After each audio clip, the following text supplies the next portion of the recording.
जिस मौके की तलाश थी वो मौका था कैलिफेट मूवमेंट। कैलिफेट मूवमेंट चला था तुर्की में, जिसको भारत का में फेमस नाम दिया गया खिलाफत मूवमेंट।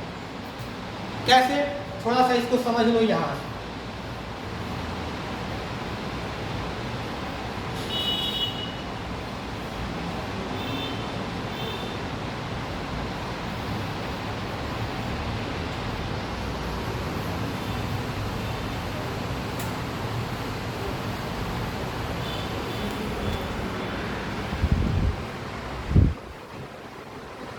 समझ आया? ये क्या है? ये आपका यूरोप है, ये क्या है? सऊदी अरब है, और तुर्की कहाँ पे है? यहाँ पर है। समझ आ रहा है? ये क्या है? ये आपका अफ्रीका का हिस्सा है कि नहीं? ये आपका अफ्रीका का हिस्सा है। ये आता है मेडिटेरेनियन सी, यानी कि भूमध्य सागर। मेडिटेरेनियन सी, MS लिख दे रहा हूँ, भूमध्य सागर। यहाँ पे क्रिश्चियन लोग ज्यादा थे। यहाँ पे किस मूल के लोग ज्यादा थे? क्रिश्चियन। ये तो पूरा का पूरा इस्लामिक वर्ल्ड था, इस्लामिक वर्ल्ड था। ये पूरा का पूरा क्या था? इस्लामिक वर्ल्ड था, इस्लामिक।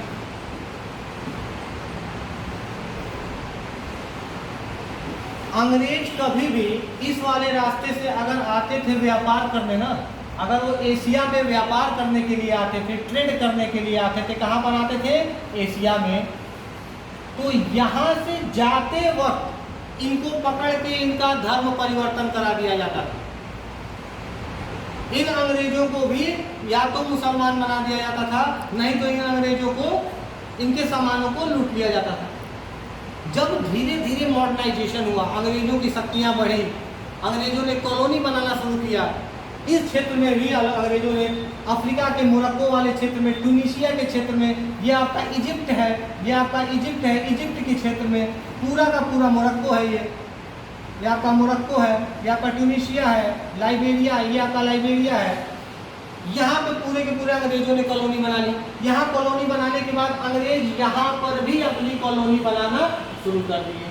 इस वाले क्षेत्र में भी अंग्रेजों ने अपनी कॉलोनी बनाना क्या किया? शुरू कर दिया। और यहाँ पे एक बहुत ही फेमस एक पद होता था जिसको हम कहते थे कैलिफेट। जैसे हमारे वहाँ बहुत बड़े बड़े पंडित जी नहीं लोग होते हैं, उसी तरह मुस्लिम में एक कैलिफेट का बहुत बड़ा पद हुआ करता था। ये धर्म गुरु हुआ करते थे और खासकर ये राजा वाली एक्टिविटी करते थे। होते थे गुरु, लेकिन क्या रहते थे? राजा। अंग्रेज आए और अंग्रेजों ने कैलिफेट के पद को, खलीफा के पद को हटा दिया। कैलिफेट के सिलसिले में खलीफा के पद को अंग्रेजों ने क्या किया? हटा दिया।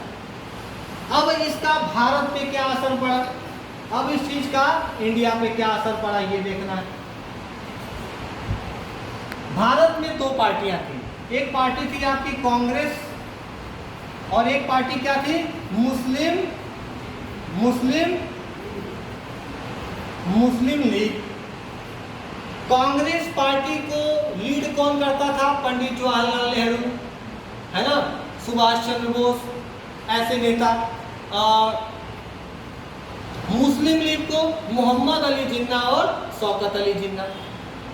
हुआ क्या, जब खलीफा के पद को हटाया गया तो यहाँ पर बंगाल में खिलाफत मूवमेंट स्टार्ट हो गया। ध्यान से समझना, बंगाल में खिलाफत मूवमेंट स्टार्ट हो गया। और ये खिलाफत मूवमेंट कौन कर रहा था?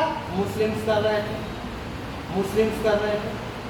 महात्मा गांधी ने देखा कि अंग्रेजों के खिलाफ खिलाफत मूवमेंट शुरू हो चुका है, क्यों ना मैं ये जाकर मुसलमानों को अपना समर्थन दे दूं, ताकि मुसलमान क्या हो, हमारे साथ भी, हमारे मूवमेंट में भी हमारा साथ दे।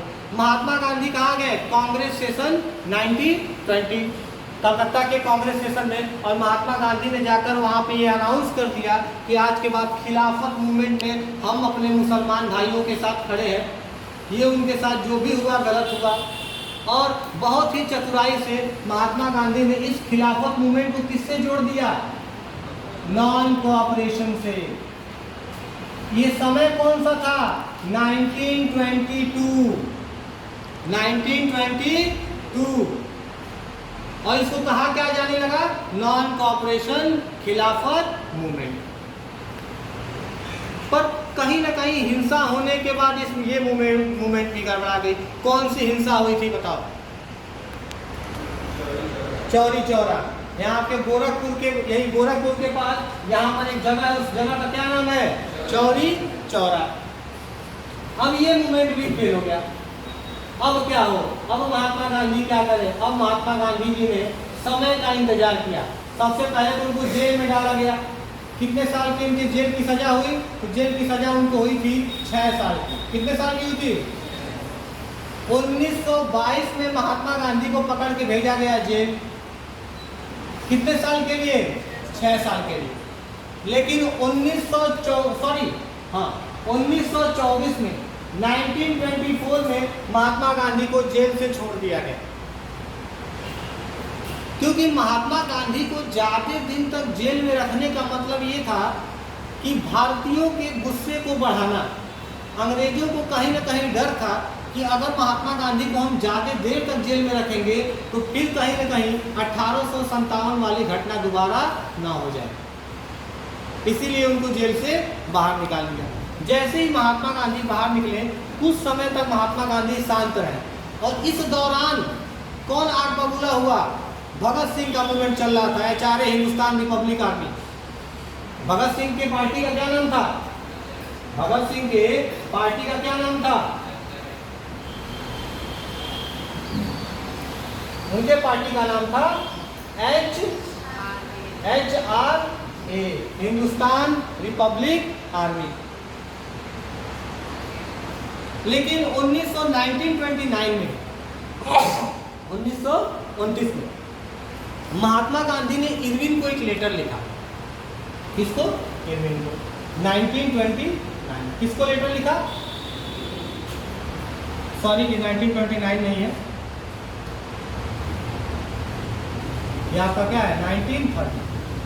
महात्मा गांधी ने 1930 में लॉर्ड इरविन को एक लेटर लिखा, और लेटर लिखने के बाद कहा कि मैं आपको 11 तरह का डिमांड कर रहा हूँ।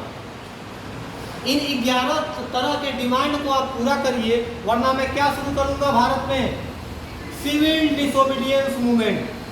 क्या शुरू करूंगा?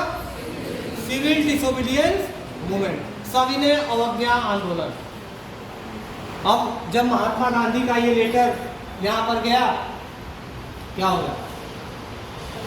जब महात्मा गांधी की बातों को, की प्रस्ताव को माना ना गया, तो गांधी जी क्या हुए? बड़े रुष्ट हुए, और उन्होंने सिविल डिसोबीडियंट मूवमेंट के तहत उन्होंने क्या किया?